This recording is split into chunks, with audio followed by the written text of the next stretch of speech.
military fifth-grade students went on a study trip to a concentration camp in former East Germany. To further enhance their understanding, a former concentration camp survivor was invited to tell the students about his own personal experiences. It's not easy talking about those experiences, but there is a reason why it's so important for people to know. Many of American families also knows about what happened in the war.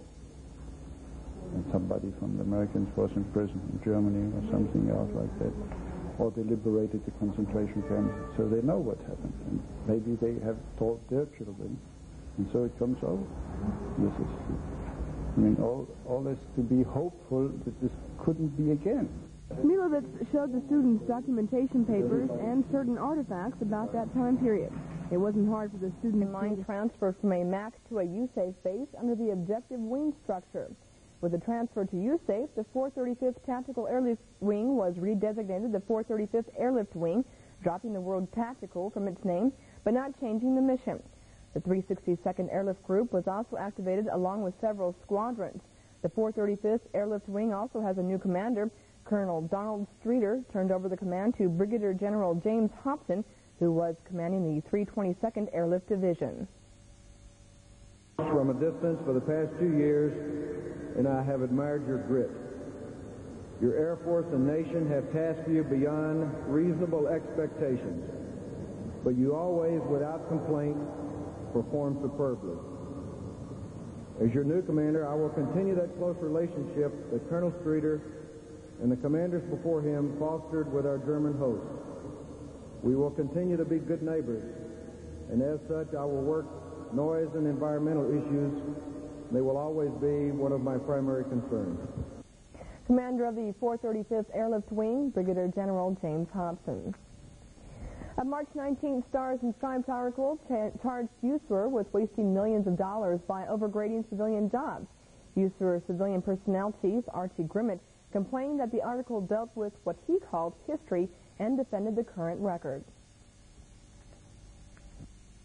If you took time to read through the fluff and stuff at the beginning of the article, the end of the article said that the accuracy rate in the Department of Army was at about 83.7%, while the accuracy rate here in USAREUR was over 87%.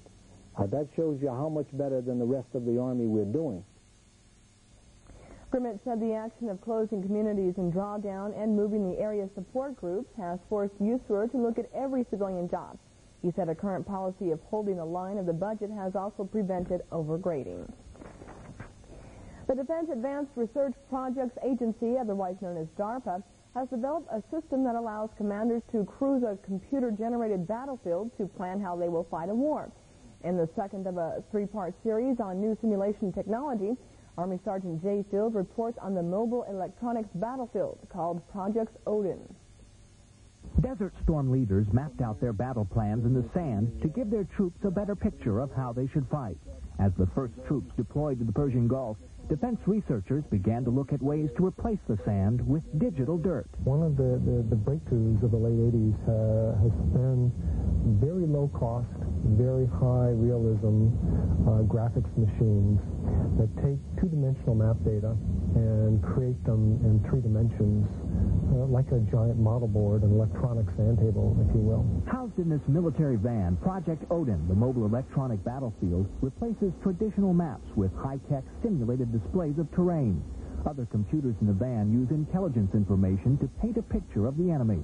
A combat planner can get a bird's-eye view of the battlefield by manipulating a sort of joystick called a space ball. And then he could take the joystick, the flying carpet, and sort of magically fly behind lines and into restricted areas and sort of understand and see how the enemy was arrayed. The combat planner can take this one step further and plot his next move by using new computer wargaming that seems to bring the electronic enemy to life. They're computer control where they actually start to move. They move realistically. They move in formation, and they move at the right speeds, and they shoot and acquire targets and go through all of their battle drills, etc. Because Desert Storm was over quickly, Project Odin never made it to the Persian Gulf.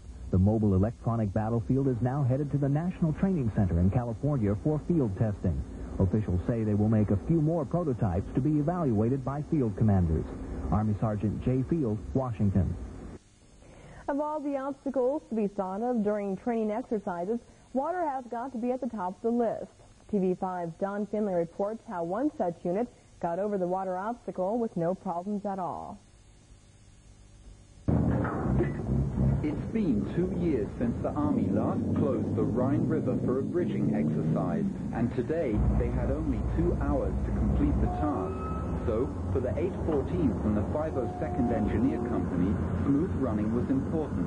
The planning and the restrictions and everything it takes to make this happen, it's real critical to have it well planned so we can come out and give the soldiers as much realistic training as we possibly can. In a wide and swift-flowing river, coordination and team effort ensure correct and safe assembling of the floating bays which make up the bridge.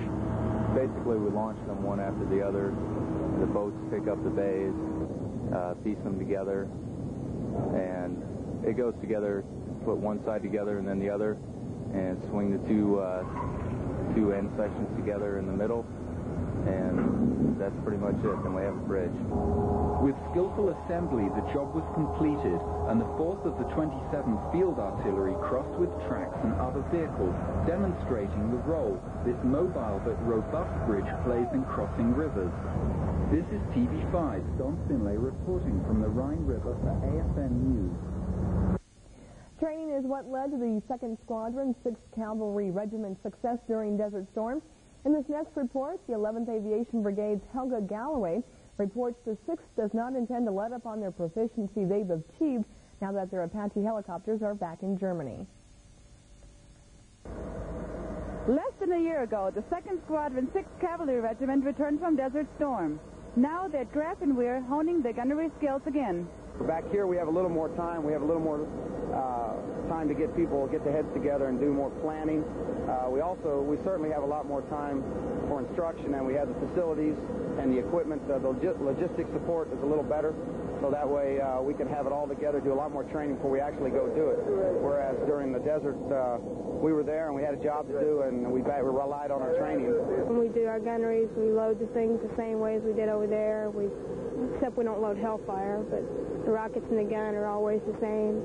We came back from Saudi, we tore everything down and cleaned it real good twice and put them back together, and we've been out here, and so far I've known they've flown at least 42 sorties, and we haven't had a break or a jam yet. Knocking on wood, it doesn't happen.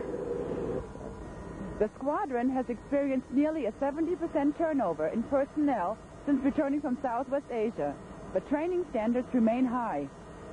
If you don't have the people trained back here, and if they don't know the 1, 2, 3-step procedure and to take the time to do it, you get out in the desert, that's where you get accidents, and that's where you get people hurt unnecessarily. I mean, everybody knows they got a job to do here, and now's the time to learn. The soldiers of the Fighting Six. Over 45,000 visitors waited anxiously for the return of the Disney name to France. Walt Disney's family emigrated to America nearly a century ago. Officials threw open the gates an hour earlier than planned to accommodate the masses. Once inside, visitors from around the world tried to be front row for the opening ceremonies. Never before has Mickey Mouse had such a reception. The response to his appearance prompted security to surround the Disney hero to protect him from adoring fans and anxious reporters. Mickey took it all in stride. As Mickey and other dignitaries made their speeches, another page was read from the story of the legendary Walt Disney's life, a portion of Disney history not widely known before. Walt Disney had served in the Marne Valley of France with the American Army during World War I. It was here that he first heard the stories of Cinderella and Sleeping Beauty.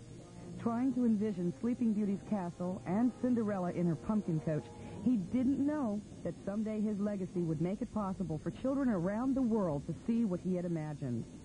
Disney officials expect 70,000 years.